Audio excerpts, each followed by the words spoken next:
ஒரு காரியத்திற்காக ஜெபிக்கிறீங்க, ஒரு விஷயத்திற்காக தேவன்கிட்ட இருந்து நீங்க பதிலை எதிர்பார்த்துட்டு இருக்கிறீங்க. 100% அதை என்னால் பெற்றுக்கொள்ள முடியும் அப்படிங்கிற நிச்சயம் நமக்கு வருதா?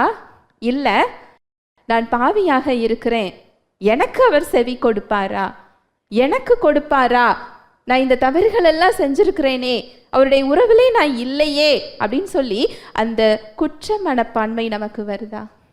ஒரு நிச்சயம் இருக்கிறதா? அந்த நிச்சயத்தை நம்ம பெற்றிருக்கிறோமா? ஏன்னா நம்முடைய செயல்கள் நமக்கு முன்பாக வருகிறது. தேவனுடைய உறவுக்கும் நமக்கும் இடையே இந்த செயல்கள் என்ன செய்து முன்பாக வருகிறது. இல்லை என்றால் நம்முடைய செயல்கள் நமக்கு ஒரு அதிக நிச்சயத்தை கொடுக்கிறதா இருக்குது. நான் இவ்வளவு ஜெபிக்கிறேன், இவ்வளவு நான் வேதம் வாசிக்கிறேன், இவ்வளவு காரியங்களை நான் செஞ்சுக்கிட்டு இருக்கிறேன், அதனால நான் பதிலை பெற்றுக்கொள்வேன். இந்த 2 விதமாகவும் அந்த பதிலை நம்ம என்ன செய்ய முடியாது? பெற்றுக்கொள்ள முடியாது.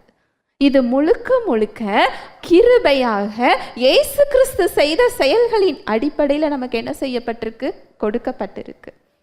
இந்த நீதியில் நாம் ஸ்திரப்படும் பொழுது, உறுதிப்படும் பொழுது பயம் இல்லாதிருப்போமாம். பிரச்சனை இல்லாமல் இருப்போம்னு என்ன செய்யப்படலை? சொல்லப்படலை. பிரச்சனைகள் இருக்கும், ஆனால் நமக்கு என்ன வராது? பயம் வராது. ஹல்லேலூயா, பிரைஸ் தி லார்ட்.